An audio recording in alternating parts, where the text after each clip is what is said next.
अस्सलाम वालेकुम वरहमतुल्लाहि वबरकातुहू।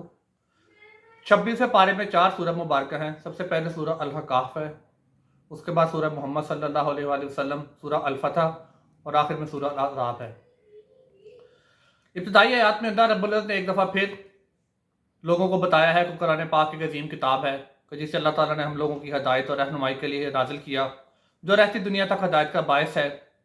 और इसमें तमाम अहकामात इलाही बेहतरीन अंदाज में बयान किए गए हैं। बस हम सब मुसलमानों को चाहिए कि इसे समझें और इस पर अमल करने की कोशिश करें ताकि हमारी ज़िंदगी अल्लाह ताला की तालीमात और उसके अहकामात के मुताबिक गुजर सकें।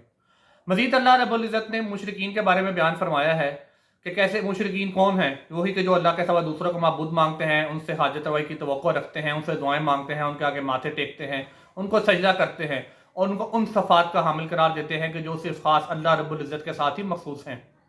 ऐसे लोग यकीनन हमेशा के लिए जहन्नम की गहराइयों में फेंक दिए जाएंगे। लेकिन जो लोग अल्लाह ने फरमाया कि नमाज पढ़ते हैं, अल्लाह की राह में माल खर्च करते हैं, ना ही वो इसराफ करते हैं और ना ही बखीली के वो दर्जा में शुमार होते हैं, ऐसे लोगों से अल्लाह हमेशा खुश रहेगा।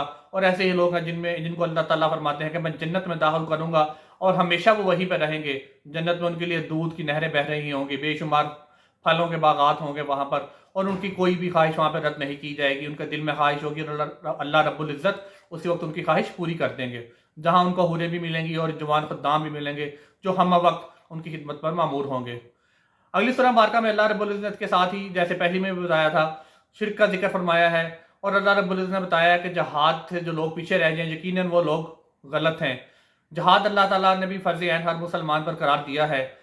जहाद की मुख्तलिफ अक़साम है, माली, बदनी, गोली, कई किस्म का जहाद है। लेकिन जो बदनी जहाज है, जैसे मैदान जंग में जाना, इसकी सबसे ज़्यादा फजीलत है। तो अल्लाह रब्बुल इज़्ज़त फरमाते हैं कि जो जानबूझकर जहाज से पीछे रह जाएं, वो लोग अच्छे सच्चे मोमिन नहीं हैं और जहाद की बेशक बड़ी फजीलत है। अल्लाह रब्बुल इज़्ज़त फरमाते हैं कि जो अल्लाह की राह में जहाद कर निकला वो ऐसे ही है कि जैसे वो दिन में रोज़ा रखता हो और रात को अल्लाह की राह में क़याम करता हो, सारी रात इबादत करता रहे अल्लाह की। और जो लोग अल्लाह की राह में शहीद हो जाएं, वफ़ात पा जाएं, अल्लाह रब्बुल इज़्ज़त फरमाते हैं कि वो जिंदा हैं, वो मुर्दा नहीं हैं।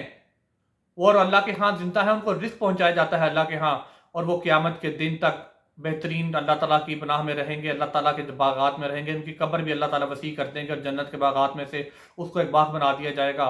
और जब क़यामत कायम होगी तो समझा जा सकता है यकीनन कि अल्लाह ताला उनको कैसे नमाज से नवाजेंगे कि जिस शख्स ने अपनी जान सिर्फ अल्लाह के दीन की सरबुलंदी के लिए कुर्बान कर दी। अल्लाह रब्बुल फरमाते हैं कि जो अगली सूरह मुबारका में भी कि जो लोग जिनको तुम अपने माबूद समझते हो वो यकीनन तुम्हारे शिर्क से बेजार हो जाएंगे, वो क़यामत के दिन मुनकर हो जाएंगे इस चीज़ से और गज़बनाक होंगे कि हमने तुम्हें कब कहा था कि तुम हमारी इबादत करो और हमारे पैरवी उस तरह से करो जैसी अल्लाह ताला की करनी चाहिए। तो अल्लाह ताला हम सबको शिर्क से महफूज रखे। सूरह अल-फतह में अल्लाह ताला ने सुलह हुदैबिया के मौका पर यह नाज़िल हुई कि जब मुसलमान परेशान थे, काबा की ज़ियारत करना चाहते थे, लेकिन अल्लाह ताला के हुक्म से वो रास्ते में रुक गए। मुसलमानों के वफ़्द का कुफार के वक्त के साथ एक मुआहदा हुआ। कुछ सहाबा किराम ने इब्तदाई तौर पर उसको अच्छा महसूस नहीं किया, लेकिन अल्लाह के नबी के आगे खामोश रहे।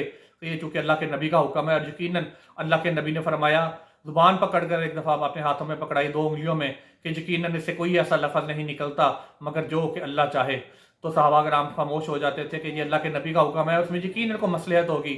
अल्लाह ताला ने मुसलमानों को फ़तह नवीद की खुशखबरी सुनाई, वहाँ पर एक बैत हुई और उसके बाद मुसलमान जब मक्का मुकरमा में दाखिल हुए, जब कुछ अरसा के बाद, तो अल्लाह ताला ने उनको बड़ी शान और शौकत के साथ और फातह बनाकर भेजा, जिनको जो में फ़तह मक्का के नाम से जानते हैं, और मुसलमानों को हमेशा के लिए बरतरी नज़ल फरमाई। और अल्लाह ताला फरमाते हैं कि दीन इस्लाम ऐसी है जैसे आप कोई पौधा लगा दिया जाए और वो दिन बर दिन बढ़ता जाए और वक्त के साथ साथ वो मजबूत तनावर दरख्त की शक्ल इख्तियार कर ले। इसी तरह ताला इस्लाम को बनाया कि वो वक्त के साथ साथ फलता फूलता गया और यकीनन आज मुसलमान दुनिया में 2 अरब की तादाद से भी ज़्यादा हैं। दिन रात अल्लाह ताला की इबादत होती है। कायनात में कोई भी ऐसा लम्हा नहीं ज़मीन पर जब उस वक्त अल्लाह ताला की अज़ान ना गूंज रही हो।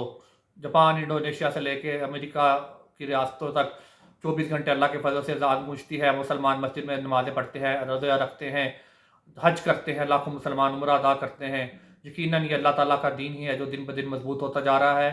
और अल्लाह ताला से हमारी दुआ है कि अल्लाह ताला हम सबको सिर्फ मुसलमान ही नहीं बल्कि पक्का और सच्चा मोमिन बनने की तौफीक अता फरमाए। आखिरी सूरह मुबारका सूरह अहज़ाब है, जिसमें इखलाकियात पर और मुआशरत पर बड़ा जोर दिया गया है। اللہ رب العزت نے کچھ لوگوں نے نبی پاک صلی اللہ علیہ وسلم کو ان کی رہائش گاہ کے باہر سے اس طرح آواز دی کہ جو اللہ کے نبی کو معیوب گزرا، تو اللہ تعالیٰ نے فرمایا کہ تم اپنے نبی کو اس طرح سے مت پکارو جیسے تم عام لوگوں کو پکارتے ہو، ادب اور احترام کا تقاضا رکھیں۔ نبی پاک صلی اللہ علیہ وسلم ہم عام انسانوں سے بہت افضل انسان ہیں، یقینی طور پر ان کی عظمت بہت زیادہ ہے، تو اگر وہ ایسا کریں گے جس سے کوئی ایسا کام ان کو بلائیں ہم اس انداز سے، یا اس انداز سے ان کا ہمارا طریقہ تخاطب ہو کہ جس سے ان کے ادب میں گستاخی کا ڈر ہو، تو یقیناً ہمارے اعمال اللہ تعالیٰ کہتا ہے ایسا نہ ہو کہ تمہیں پتہ بھی نہ چلے اور تمہارے اعمال ضائع ہو جائیں۔ تو تم لوگوں کو چاہیے کہ ان کے سامنے اپنی آوازیں پست رکھو، اور یقیناً اللہ تعالیٰ نیچی آواز رکھنے والوں کو پسند فرماتے ہیں۔ مزید اللہ رب العزت فرماتے ہیں کہ اے اہل ایمان، اگر تمہارے پاس کوئی خبر دے کر آئے کوئی انسان یا انسانوں کا گروہ، تو تمہیں چاہیے پہلے تم اس کی اچھی طریقے سے تصدیق کر لو کہ آیا وہ خبر سچی بھی ہے یا نہیں، اس کے بعد اس خبر کو آگے پھیلاؤ، کیونکہ ایسا نہ ہو کہ تم کسی کی بات پر غلط بات پر یقین کر لو اور کسی کی تکلیف اور دل آزاری کا سبب بنو۔ آج کے سوشل میڈیا کے دور میں جعلی احادیث، قرآن پاک کی جعلی آیات اور بہت سے ایسے معاملات کہ جو لوگوں کی ہم کہی ہوئی باتیں، سنی سنائی باتیں بغیر سوچے سمجھے بغیر تصدیق کیے آگے پھیلا دیتے ہیں۔ ہم سب کو چاہیے کہ اس معاملے میں احتیاط کریں، پہلے اچھی طرح سے تصدیق کریں کہ خبر کا ماخذ کیا ہے، اس کے بعد اس کو آگے پھیلائیں۔ اللہ رب العزت مزید فرماتے ہیں کہ ایک دوسرے کی غیبت مت کرو، ایک دوسرے کا مذاق مت اڑاؤ۔ غیبت کرنے ایسے ہی جیسے مردہ بھائی کا گوشت کھانا، اور یقیناً بڑا سخت گناہوں میں سے گناہ ہے، لیکن اگر کسی کے اندر کوئی برائی نہیں ہے، ہم اس کے بعد اس کا ذکر کریں تو وہ بہتان کے ذمرے میں آ جاتی ہے، وہ پہلے بھی اس سے غیبت سے بھی زیادہ بڑا گناہ ہے۔ اللہ تعالیٰ فرماتے ہیں کہ اے مومن مردو، تم کسی دوسرے انسان کا، کسی مسلمان کا، کسی روح کا مذاق مت اڑاؤ، ہو سکتا ہے وہ تم سے تقوی میں بہتر ہوں۔ اور اللہ تعالیٰ فرماتے ہیں کہ اللہ کے نزدیک تقوی وہی ہے کہ تم جو عمل میں سب سے بہتر ہے، جو اللہ تعالیٰ کا زیادہ سب سے زیادہ خوف رکھنے والا، اس کی عبادات کرنے والا اور اس کے احکامات پر عمل کرنے والا ہے۔ اور اللہ تعالیٰ فرماتے ہیں کہ میں نے تم ان سب کو گروہوں میں تقسیم کر دیا صرف اس لیے تاکہ تمہاری ایک پہچان بن جائے۔ تو لیکن آج کل ہم دیکھتے ہیں کہ معاشرے میں بے شمار ذات پات کے مسالے کے گروہ بن چکے ہیں، ہر کوئی خود کو دوسرے سے برتر سپیریئر سمجھتا ہے۔ یقیناً یہ بات اللہ تعالیٰ کے احکامات اور قرآنی تعلیمات کے خلاف ہے۔ اللہ رب العزت سے دعا ہے کہ اللہ رب العزت ہم سب کو پرہیزگار اور متقی اور اللہ تعالیٰ کی احکامات کے مطابق زندگی گزارنے والا انسان بنائے۔ ہم سب کو نبی پاک صلی اللہ علیہ وسلم کی سنت مبارک پر عمل کرنے کی اور ان کی تعلیمات پر عمل کر کے ایک سچا اور پکا مومن بننے کی توفیق عطا فرمائے۔ آج رمضان مبارک کی چوتھی طاق رات ہے، آئیے اللہ رب العزت سے اس رات میں مزید عبادات کریں، اور جو پہلی ہماری راتوں میں کمیاں کوتاہیاں رہ گئی ہیں وہ ان آخری 2 طاق راتوں میں پوری کرنے کی کوشش کریں، تاکہ اللہ تعالیٰ ہم سے راضی ہو جائے اور ہم ان مسلمانوں میں شامل ہو جائیں کہ جو اللہ تعالیٰ نے فرمایا کہ اس ایک رات میں عبادت کریں گے ان کو 1000 مہینے کی عبادت کا ثواب ملے گا، اور وہ یقیناً بہت بڑی بھلائی کے حامل ہوں گے۔ اللہ تعالیٰ ہم سب پر اپنا رحم کرے، آمین یا رب العالمین۔ السلام علیکم ورحمۃ اللہ وبرکاتہ۔